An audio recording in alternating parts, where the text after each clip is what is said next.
ఏపీలో ముందస్తు ఎన్నికలు ఈసీకి సాయిరెడ్డి షాకింగ్ డిమాండ్.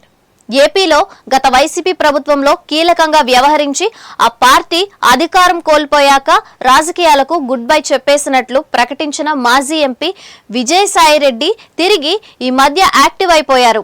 రాజకీయాలతో పాటు కేంద్ర రాష్ట్ర ప్రభుత్వాలకు ఎప్పటికప్పుడు సలహాలిస్తూ సోషల్ మీడియాలో హల్చల్ చేస్తున్నారు. ఇదే క్రమంలో ఇవాళ కేంద్ర ఎన్నికల సంఘం ముందు విజయసాయిరెడ్డి ఓ షాకింగ్ డిమాండ్ పెట్టారు. రాష్ట్రంలో అసెంబ్లీ ఎన్నికలు 2029 ఏప్రిల్ లేదా మే నెలలో జరగాల్సి ఉంది. ఆ ఎన్నికల్ని కాస్త ముందుకు జరపాలనే డిమాండ్ ను సాయిరెడ్డి తెరపైకి తెచ్చారు.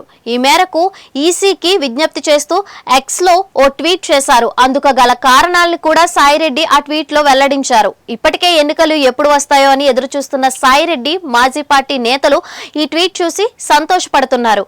భారతదేశ వ్యాప్తంగా నెలకొన్న ఈ తీవ్రమైన వేడిగాలులు కేవలం 3 ఏళ్లలోనే సార్వత్రిక ఎన్నికలు, ఆంధ్రప్రదేశ్ శాసనసభ ఎన్నికలు వేసవి తీవ్రత ఎక్కువగా ఉన్న సమయంలోనే జరగనున్నాయనే విషయాన్ని గుర్తు చేస్తున్నాయని సాయిరెడ్డి ట్వీట్ చేశారు. ఉష్ణోగ్రతలు నిలకడగా 40 డిగ్రీ సెంటీగ్రేడ్ కంటే ఎక్కువగా ఉంటున్న ఈ తరుణంలో ర్యాలీలు, సభలు, రాజకీయ ప్రచారాల కోసం లక్షలాది మంది ప్రజలు భూమిగూడాల్సి రావడం ప్రజారోగ్యంపై తీవ్రమైన ఆందోళనను రేకెత్తిస్తోందని సాయిరెడ్డి తెలిపారు. ఓటర్ల ఆరోగ్యం దృష్ట్యా ఎన్నికల షెడ్యూల్ ని కొన్ని నెలల పాటు ముందుకు జరపాలని కేంద్ర ఎన్నికల సంఘానికి సాయిరెడ్డి విజ్ఞప్తి చేశారు. ఎన్నికలకు ఇంకా చాలా సమయం ఉన్న నేపథ్యంలో సాయిరెడ్డి వినతిపై ఈసీ ఎలా స్పందిస్తుందో చూడాలి.